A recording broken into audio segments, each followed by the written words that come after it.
At 2:17 a.m., the fluorescent lights in OR3 hummed at a pitch that climbed the back of the skull. Dr. Kira Shaw scrubbed in with betadine that stained her wrists the color of rust. Heat rose off the sink. Steam kissed her mask. When she reached to turn off the water, the cuff of her scrub top rode up. 12 small tally marks and a set of coordinates surfaced on her right forearm, dark against damp skin. Dr. Malcolm Pierce stood at the counter, already gowned. His silver hair looked arranged by a ruler. His eyes did not move off the tattoo. This is an operating room, not a bar. It stays covered, doctor. Hospital policy was not what I asked. Kira dried each finger with a crisp towel. She did not look at him. Understood. Nurse Gloria Reyes stood between them at the instrument table. 23 years in the same blue clogs. Her hands arranged clamps like chess pieces. She said nothing. She saw everything. Inside the theater, the patient was draped and quiet. Mary Ellen Cates, 67, scheduled cholecystectomy. Dr. Ahmed Farouk's voice was calm behind the anesthesia screen. Pressure 142/88, heart rate 91, oxygen 97. You are observing tonight, Pierce said as he walked past Kira to the field. Gallery only, no interruptions. Kira climbed to the glass rail that hung like a balcony over the light. From up here, bodies turned into geometry, angles of elbows, lines of suture. The buzz nagged in the lights and settled behind her ears. She watched the monitor more than the hands. The numbers drifted a little, not much. Enough to be a direction, not a point. Temperature rising by fractions. Breaths shallow, measured like someone counting in their sleep. Pierce cut skin with a steady stroke. He worked with textbook hands. Bleeders flashed and went quiet. Gallbladder inflamed, not dramatic. The field looked clean, too clean in one corner. The tissue around the duct held a color that was not the color it should have been. Not red, not yellow. A tired gray. Kira leaned into the glass. The hair at her neck prickled. She keyed the mic. Dr. Pierce discoloration near the common duct. Her voice stayed level. She could feel the air go colder when she said it. Could be deeper infection. Observe means quiet, Dr. Shaw. Gloria's head lifted a half-inch at the table. Farouk adjusted a knob without comment. Kira stepped back. She let the humming lights fill the space where words would have been. She tracked the vitals. The heart rate nudged up past 100. Oxygen held. Not a crisis. Not yet. The procedure ended clean. Clips placed. Irrigation clear. Closure as neat as handwriting. Mary Ellen rolled out under warm blankets at 3:41. Kira followed at a distance that made her invisible. In recovery, the room smelled like disinfectant and leftover coffee. A young nurse named Marcus tapped in notes with his foot braced on the base of the bed. Mary Ellen's cheeks had a film of light sweat. Her lips looked a shade dim. Kira watched the monitor tick. 1 minute. 2. Temperature 101.3. Pulse 127. Blood pressure sinking toward 94/58. The screen gave a soft alarm that sounded like a sigh. Kira did not call first. She moved. Second Ivor. Blood cultures in 2 labeled vials. She ordered broad-spectrum antibiotics, her voice flat and practical. She asked for a portable CT. The nurse blinked and then hustled because her tone left no room for other ideas. By the time Pierce walked in, Kira had the CT requisition open. "What did you do?" he said, more tired than loud. "What needed doing?" she said. "She's trending into septic shock. There is likely a posterior abscess, not visible during the scope, behind the hepatic flexure. You do not have authority to order imaging. She will not have 2 hours if we wait for authority." Their eyes held for a full beat before the CT technician eased the machine up beside the bed. The world narrowed to the slide of the gantry and the slight tremor of Mary Ellen's hand under the tape. Images printed in gray on the screen. Abscess, 4 centimeters, exactly where Kira's eyes had been looking through the glass. They took her back at 5:34. Pierce scrubbed again. He drained. He placed 2 dark drains that curled like snakes into the wound. He debrided tissue that did not want to be touched. Farouk's voice stayed even. Gloria passed instruments like she had already read the next page. Kira watched from the door with her hands at her sides, the cuffs pulled low. She counted breaths without meaning to. She felt the itch begin under the ink on her forearm. It always started when the room tilted toward the edge. At 7:15, Mary Ellen's numbers drifted back to steady water. Pressure climbed, pulse softened. The fever loosened its grip. Pierce closed with precise bites and neat knots. He loved closure. Kira understood that about him. The hallway outside the OR tasted like metal and antiseptic. Kira leaned her shoulder against cool tile and let the noise wash past her. A gurney wheel squealed somewhere. A phone rang 3 rooms down and then stopped. Noah King from the ER passed with a tablet against his chest sleeve, high enough to show a faded unit patch on his shoulder. He took her in with a quick look that cataloged more than most people did. He paused half a step, thought, and kept going. In the residence lounge at 6:45, the coffee had boiled too long. The couch had a sag in the middle that swallowed spines. 2 second years drifted in whispers over their paper cups. Did you hear about Shaw? 30-something starting over. She called sepsis before Pierce did. Lucky guess. The words had the bright edge of gossip and the dull edge of fear. Kira did not stop. She had 12 minutes on the clock that no one could take. The attending locker room held the hush of tile and scuffed benches. Kira sat. The itch under her tattoo sharpened into heat. She pressed her sleeve down and told herself it was just skin. The marks were for 12 men whose names stayed warm under her hand. Coordinates for where the world had shifted under her feet. She was not in those places now. The fluorescent hum still sounded the same. Her phone buzzed against the bench. See me before rounds, Pierce had texted. She closed her eyes for a count of 5 that felt like diving. Then she stood. His office was glass and dark wood. Diplomas lined up in a pattern like marching orders. He kept the blinds open even on nights. Austin's skyline sat gray and patient outside. Close the door, he said. Ease. She did. Mary Ellen Cates is stable. She will recover. His voice had no relief inside it. Good. You countermanded my post-operative plan. You administered medication without attending approval. You ordered imaging without my sign-off. Protocol requires intervention when sepsis is suspected, she said. The words were clean enough to cut. Do not teach me protocol. He leaned on his desk with his palms flat. He did not sit. What I want to know is how a first year with 6 weeks in this hospital recognized a posterior abscess that did not show on pre-op imaging and was not visible during surgery. I have worked in underserved clinics, she said. Limited resources. You learn to read patterns. Where? Various places. That is not an answer. It is the one I am giving. Silence spread across the room and tried to make itself comfortable. Pierce tapped the desk once, a small sound that did not fit his face. You are technically excellent, he said finally. Your sutures are unusual but effective. Your instincts are beyond your training. You are also evasive. You do not socialize. You carry a tattoo I told you not to show. Kira did not blink. I do not like mysteries in my department, he said. I like competence and I like transparency. So here's what happens. Keep your head down. Follow protocol. Do not make me look incompetent in front of my staff. Understood. Cover that tattoo. Kira held his eyes a second longer than was polite. Then she let them go. She turned and put her hand on the door.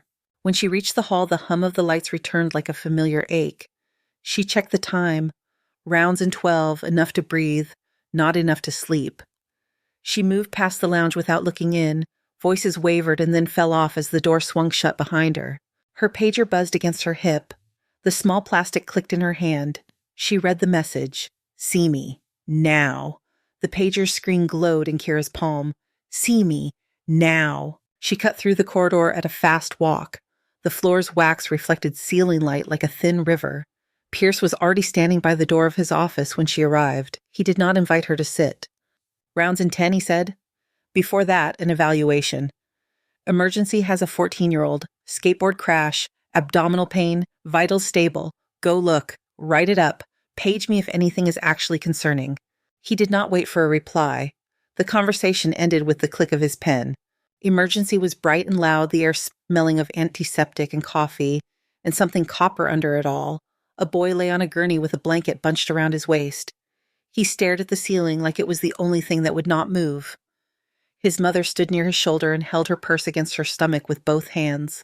I am Dr. Shaw, Kira said. What is your name? Ethan, he whispered. Tell me where it hurts. He put his hand over his left upper abdomen. Here. It felt like he was gauging her face more than the pain. His lips were a shade too pale. His skin had a cool, powdery look. She watched the monitor. Pressure 118/72, heart rate 98, oxygen 96. She listened to his chest. Air moved, but he was breathing shallow, like he was trying not to jostle something inside. She pressed lightly across his belly. The left side made his muscles flinch like a reflex he could not stop. Guarding. Her nose caught a metallic note beneath the disinfectant, faint and wrong. "How hard did you fall, Ethan?" "Hard," he said. Could not get up at first. Thought it would pass. "You are going to be okay," she told his mother. "We will keep a close eye." Kira stepped into the hall and paged Pierce. He answered on the 4th ring. "Shaw, make it quick." "Left upper quadrant tenderness. Guarding." "Vitals currently stable. I think he has a splenic rupture with possible small bowel perforation. He needs surgery now. Standard for blunt abdominal trauma with stable vitals is observation and repeat imaging in 6 hours." He said, "Monitor and document. Page if he deteriorates." The line went quiet. The hum and the lights filled the space where an argument could have gone. Kira put the phone away and dragged a stool to Ethan's bedside. "We are going to keep you very close," she said simply. She stayed. Minute by minute, the numbers marched. At 11:47, the blood pressure started to slide. At 11:51, the heart rate climbed past 120. Ethan swallowed hard and pressed a hand to his throat. At 11:53, he turned his head and vomited blood into the basin a nurse was already holding under his chin. Kira pressed the code button with the heel of her hand. Her voice cut clean and simple. "Operating room now. Type and cross 4 units. Large bore IV. Call anesthesia. Move." The room clicked into a different gear. The mother's breath came in a little gasp that dropped into silence. The nurses moved fast, efficient, no wasted steps. Noah King appeared at the foot of the bed without being called, already pulling gloves on. He glanced at Kira, and something in his face said he understood the speed she was asking for. They were in the operating room at 12:04. Farouk placed the tube while Kira prepped the field. Pierce came through the door a minute later and scrubbed on the run. The first incision opened, and the smell of blood rose warm and metallic. Red filled the suction line. The spleen was torn and fragile. The small bowel had a perforation tissue thin and weeping. "Hold pressure here," Kira said to Gloria. Her own hands moved with economy. The monitor line stuttered. Pressure dropped. The beep skittered and then flattened. The room hiccuped. Farouk's voice went quieter and quicker at the same time. "We are losing pressure." "Scalpel," Kira said. "DeBakey, Pringle, now." Pierce looked up like a person snapped from a dream. For a fraction of a second, his hands did not know what to do. Gloria had already placed the clamp on the tray. Kira slid a finger, found the ligament, and clamped the hepatic artery to slow the flood. The red in the field dulled by degrees. It was not elegant. It was necessary. She packed the splenic bed. Not the standard square count and weight. Tight directional where the vessel would protest the most. She ran sutures on the bowel in a pattern no one at Franklin had been trained on in residency. Crosshatch. The needle moved with a rhythm like handwriting she had practiced a long time ago. Her eyes did not leave the tissue. Her hands did not tremble. "We have electrical activity back," Farouk said. "Pressure 86/52, climbing."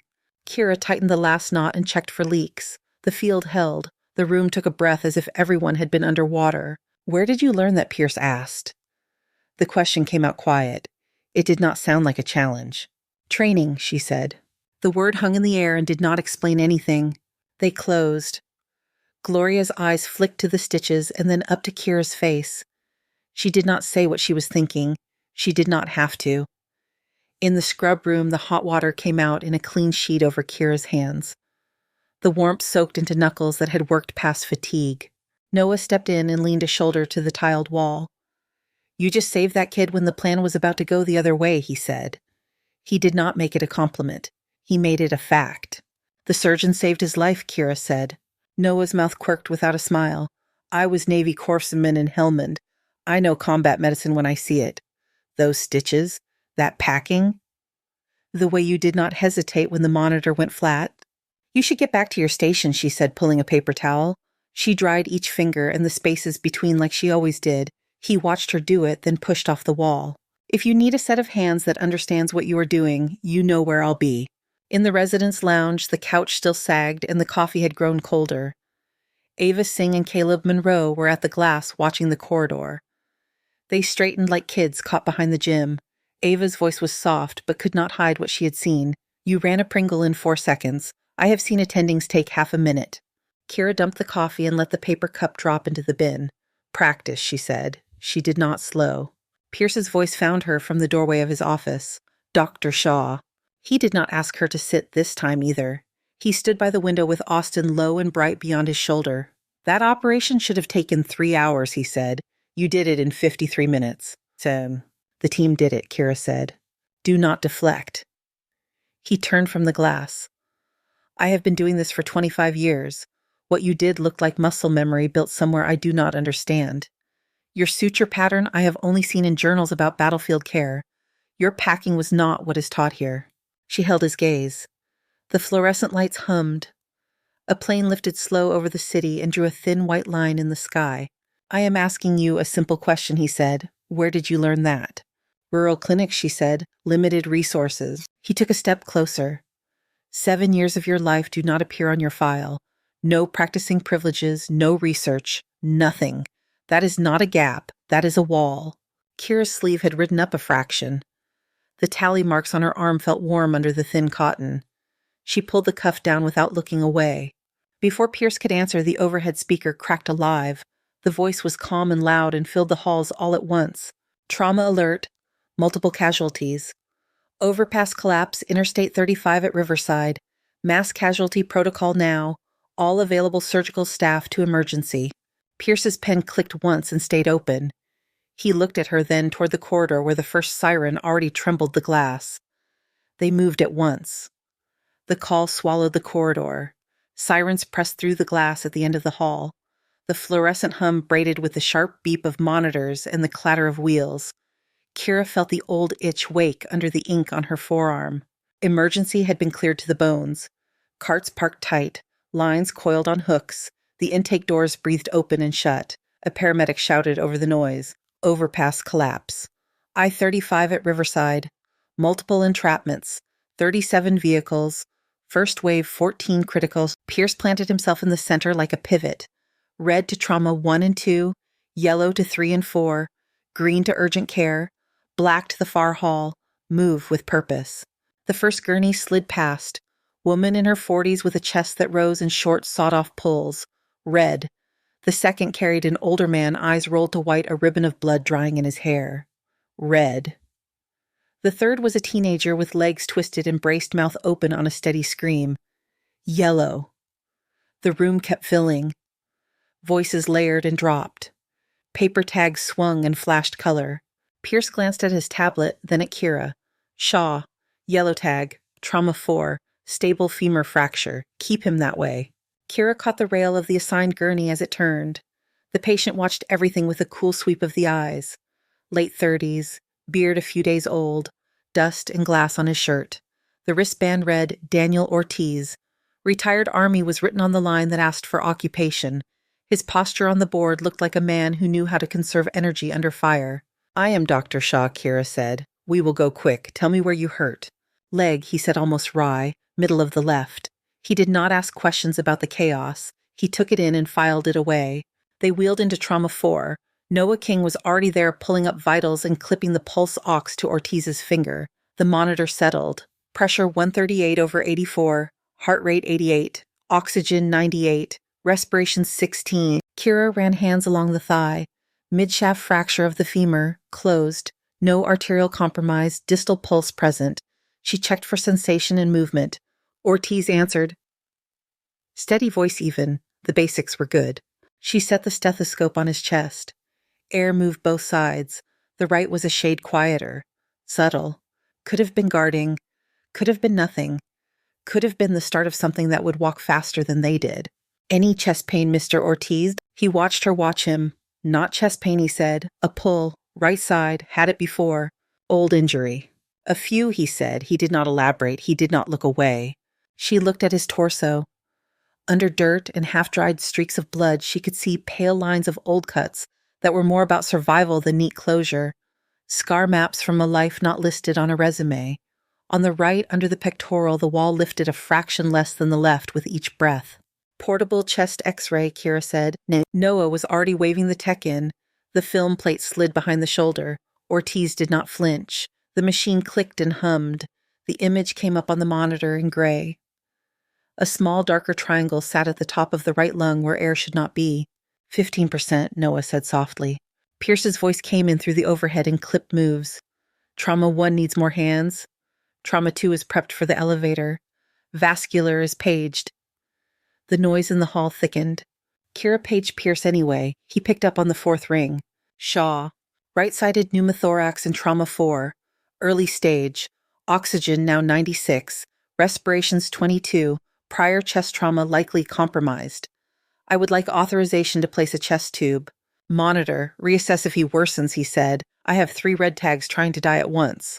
Understood. She slid the phone into her pocket. The hum and the lights sounded like a line being tuned.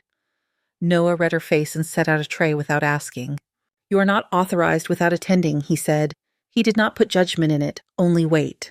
He will not stay at 96, she said. He is already rising in rate. If pressure builds, this will go fast. 15 can turn into 30 while we argue. He held her eyes a second. He nodded. I will call it as assisting. Mr. Ortiz, Kira said. Your right lung is collapsing. I'm going to place a chest tube. You will feel pressure and a deep ache. The local will help. Ortiz looked at her and then at Noah. He nodded like a person who understood what consent meant when time was short. Do it, he said. Kira prepped the skin with betadine.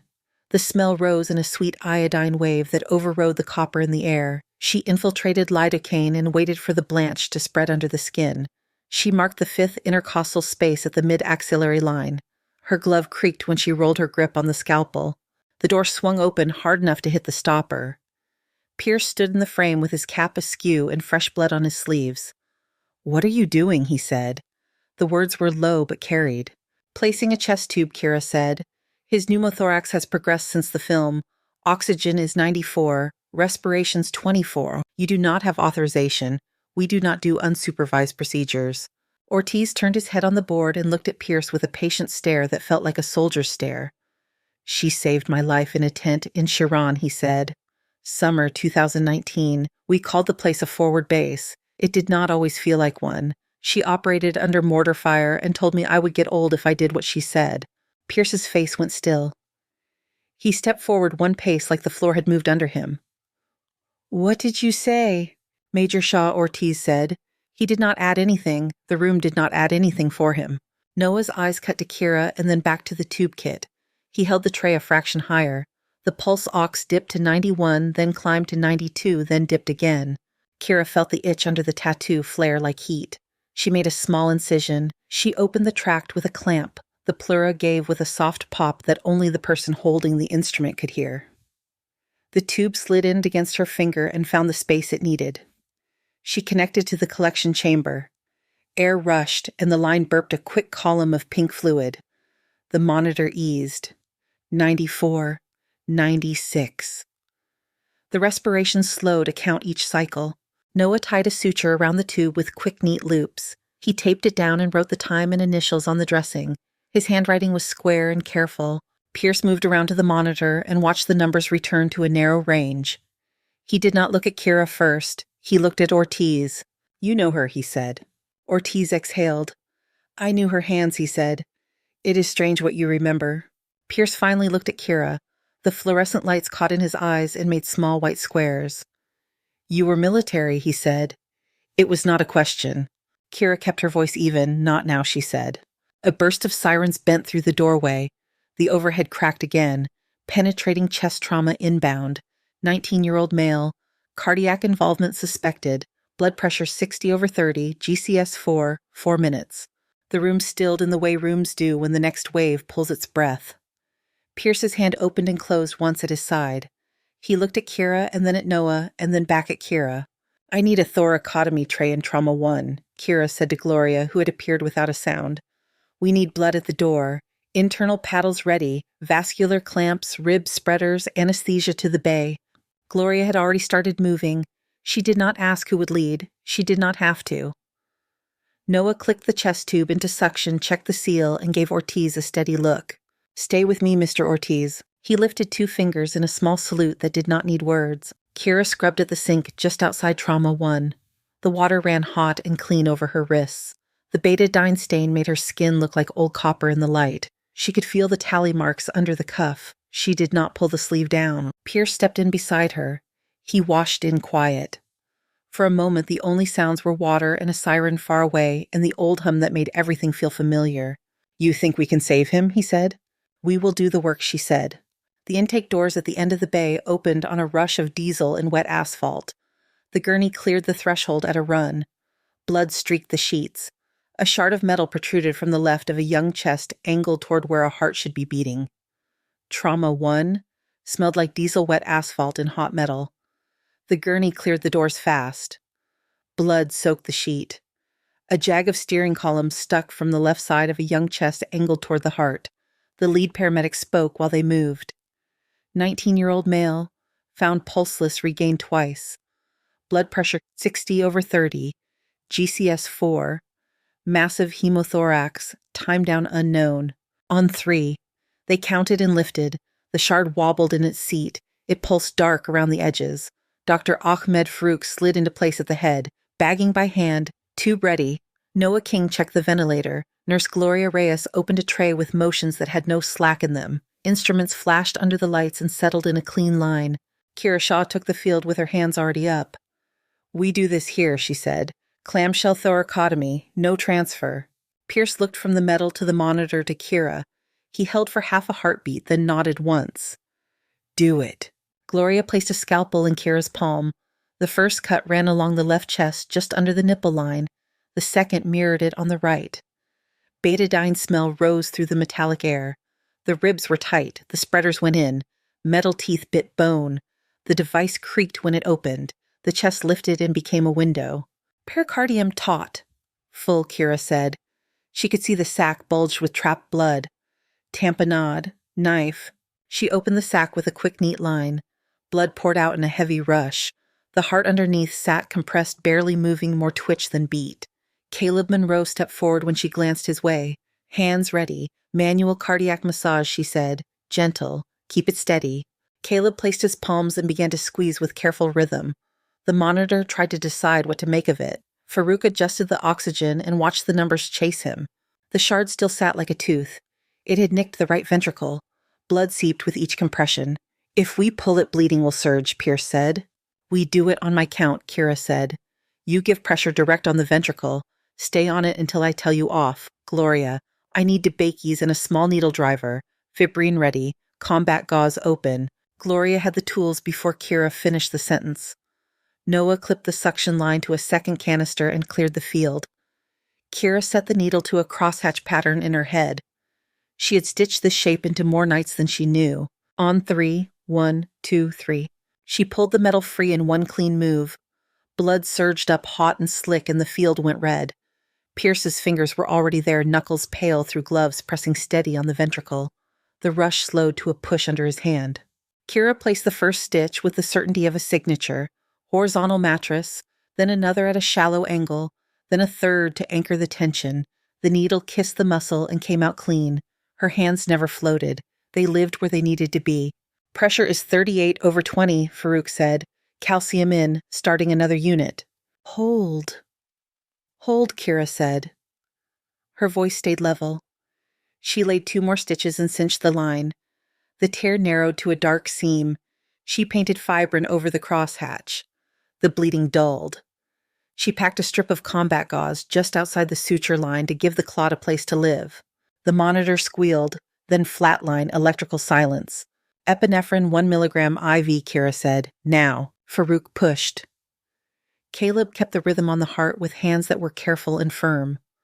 1 minute passed in a way that felt longer than the hour before it. Nothing. "Internal paddles," Kira said. "Charge to 200, everyone clear." Gloria snapped the paddles into Kira's hands. Kira set them on the heart, one to the right of the repair, one to the left. "Clear," she said. The shock jumped under her palms. The monitor made a sharp mark, then returned to a straight line. "Another epi," Farouk said. He had it ready. He pushed without being told. "Charge 250, Kira said. Clear." The shock rolled the muscle in a small wave and left it quiet.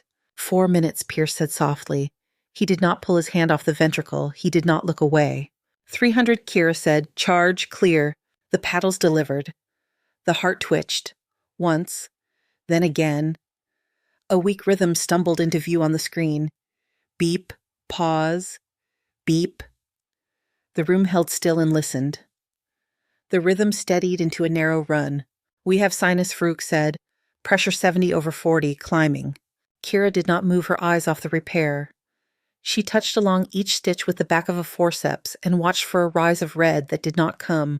She lifted the gauze a fraction. It held. She looked up. "Finish the sack," she said. "Wash. Check for secondary injury." Gloria irrigated the field with warm saline. Noah tracked the suction and kept the canister from filling out of turn. Caleb eased back his compressions as the heart took its own rhythm. Pierce lifted his hand and left one small crescent mark where the glove had pressed. "No injury to coronaries visible," Kira said. "Right ventricle repair intact. No other tears. Lungs reinflated. We are good to close." The words did not sound like celebration. They sounded like a checkpoint passed. Pierce stepped in for closure. His stitches were neat and paced. He looked paler than he had at the start. His hands were steady. Gloria counted instruments back into the tray, her voice low and even as she made the numbers fit. Noah watched the oxygen and turned the dial down by clicks until the curve matched the breath. Kira peeled her gloves and walked to the sink. The water ran red for a moment, then pink, then clear. The heat woke the itch along her forearm. The cuff had ridden back during the case. 12 tally marks and a small line of numbers sat in the light. She did not pull the fabric down.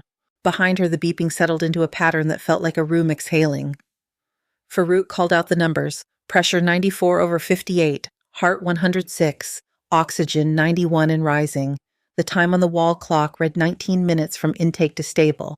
Gloria leaned near the door and spoke just loud enough for the room to hear. "I have been in this bay 23 years. I have never seen a heart come back like that." Noah checked the seals and wrote a note on the chart. "Add one," he said. He did not say to what. Ava and Caleb stood near the glass. Their faces held awe and the blank look of people who had sprinted and only now realized it. Caleb flexed his hands once the memory of the muscle under his palms still in his fingers. Pierce tied the last knot and set his needle driver down. He looked at Kira through the clear pane over the sink. The fluorescent light made a thin halo on the stainless steel. His chin dipped the smallest fraction. It was not an apology. It was something else made of relief and recognition. Kira shut the water off. The room smelled like salt and metal and iodine. She dried her hands with care, each finger in the spaces between. The towel went into the bin with a soft thump. Her pager buzzed against her hip. She lifted it and read the display without changing her face. The conference room smelled like coffee gone cool and new toner. Blinds cut the morning light into even bars across a table that had too much glass. A thin stack of paper waited in the center. Black bars hid whole sentences. The top page carried her name in a font that tried to look neutral. Chief Medical Officer Elena Lang glanced from the file to Kira. Dr. Pierce sat on the far side with a pen he had not used. Legal had a yellow pad. HR had a smile that did not touch her eyes. "We received your service record through defense channels," Dr. Shaw Lang said. "It was not simple." The room listened to paper. Major Kira Shaw, United States Army Medical Corps, Special Operations Surgical Team, 4 tours, 89 documented combat surgeries, 0 preventable deaths listed. She turned a page. Court-martial initiated in Nangarhar 2021 later overturned. Reason for action. Disobeyed direct order during ambush on civilian convoy. Remained under fire, operated on 2 wounded children, saved both. 47 soldiers testified on your behalf. The fluorescent lights above hummed at a frequency that made the edge of the table feel sharp. Kira kept her hands flat on her knees and watched the way dust drifted through the blinds. The coordinates under her sleeve felt warmer than the rest of her skin. Lang's voice softened but did not slow. "Your interventions last week were within the scope of your license, though outside residency protocols. All 3 patients are alive. Post-event review confirms your assessments were accurate and your actions decisive." Legal lifted a pen. "Why did your application omit details that now appear material?" Kira watched the ink on the page more than she watched faces. "I wanted to learn civilian medicine," she said, "without wearing a war on my badge." The pen paused over paper. HR wrote a single word and stopped. Silence settled and made its own gravity. Pierce set his pen down. "I made assumptions," he said. "About age, about experience, About a tattoo? They were not useful. He looked at Lang. We need her where she already is. He did not look away when he said it. Lang folded the top page back. The black bars made a pattern that looked like a city from above. We approve an accelerated track based on equivalency, she said. 18 months. We ask that you lead development of a protocol that integrates field techniques into our emergency practice. You would head training for that work here. Kira felt the hum again. The sound in her bones matched the lights. She nodded once. You see, Gloria Reyes set the sim lab in motion that afternoon. Plastic ribs clicked under gloved hands. The air held the scent of vinyl powder and faint alcohol. Tanya Brooks wore a new badge and an old posture, shoulders set, like someone who had carried too much weight for too long. You are hesitating, Kira said. She stood close enough to watch tendons move under skin. You already know where the space is. Tanya steadied her breath. The scalpel slid. The rib spreaders opened with a soft complaint. Kira guided her left wrist a fraction, turned the driver a degree. Do not chase numbers, she said. Chase bleeding. Tanya's hands adjusted. The move went clean.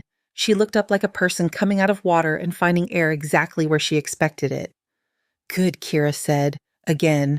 On the whiteboard, someone had sketched a crosshatch with arrows that pointed to nothing on purpose. Shaw Stitch was written under it in a small, neat hand. Gloria corrected a glove technique with a tap and a look. Noah rolled a cart past with a stack of folders labeled Outreach. He caught Kira's eye for a beat. The look said, Work not, thanks. Daniel Ortiz returned on a Tuesday with a cane he did not use much. A small flyer sat in his hand, a group photo of men with scars and straight backs, and a name that promised connection.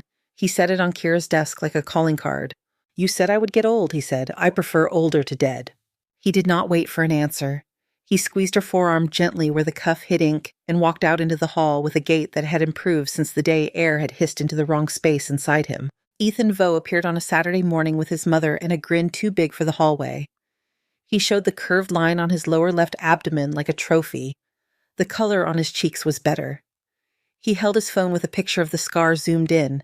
The camera did not catch the way his breath moved easier. Jordan Rios sent a photo from the step-down unit wires still on his chest like thin white vines. His sister sat at the edge of the bed in a hoodie that swallowed her hands. They both looked directly into the lens. The picture came with one sentence on a folded note left under Kira's office door. Thank you for not quitting. The handwriting was careful and new. The call from Washington arrived when the afternoon heat had turned the parking lot into a shimmering sheet. Kira watched an ambulance back into the bay and settle with a sigh before she answered. Dr. Shaw, this is Director Patricia Hammond at FEMA, the voice said. We have reviewed the outcomes following your implementation. We would like to discuss a national disaster response training program using your methods. Kira let the words fill the line. The lights hummed. A monitor in the hall chimed soft and regular. I can help you build curriculum, she said. I am staying here. That is acceptable, Hammond said. Her tone did not change. We will send a team to observe. She paused. Thank you for what you have demonstrated. The line clicked quiet. Kira set the phone down and watched a paramedic rinse a stretcher with a hose. Water ran in a clean ribbon that broke into patterns across the concrete and then found the drain. Pierce stood in his doorway that evening as the sun pushed orange against the stacked windows of the city. He held a small box the size of a wallet. New badge, he said. He handed it to her, Assistant Director of Trauma. She turned the plastic over in her palm. The photo looked like a person who had not slept much and had not minded. Pierce's mouth worked once before he found words that fit the shape of his face. Do not cover it, he said. Not here. His eyes flicked to the inside of her sleeve and away. He did not say more. He did not need to. She nodded. The sim lab emptied and the floor took on the quiet of late hours. The ER did not empty. It adjusted. Kira walked the length of the unit and watched small things. Ava Singh telling a family what would happen in a voice that made the words hold. Caleb Monroe teaching a med student how to set a shoulder with a grip that did not bruise. Gloria checking a tray and moving one instrument half an inch to make the line straight. Noah on a radio with paramedics, his tone clipped but not sharp, translating chaos into order one sentence at a time. The fluorescent lights hummed like they had always hummed. The sound lived now with other sounds that made sense beside it. Kira passed the glass doors and caught her reflection. The sleeve of her scrub top had slipped back. 12 tally marks and a line of numbers looked back at her. They did not ask to be hidden. The overhead speaker engaged with a small click. Chemical plant explosion, Bastrop County, multiple critical, all surgical staff to emergency. The words crossed the room and took shape in the way people moved. Kira picked up the trauma bag from its hook and felt the weight settle into her hand. Noah fell in beside her at the bend in the hall. He did not need to match her stride, he already did. "Just like old times, Major," he said under his breath. "Better," she said. "We are not alone." The intake doors breathed open. Heat rolled in with a bite of chemical in it, sharp and clean. The first set of wheels rattled over the threshold. Monitors found a rhythm quickly, one chirp answering another across the room. Kira took her place at the head of the bed and met the eyes of the patient coming through the door. The lights hummed, the work began. Thank you so much for listening to today's story. If this story resonated with you or made you reflect, I'd love to hear your thoughts, so feel free to share them in the comments below. And don't forget to like, subscribe, and hit the notification bell so you won't miss the next story.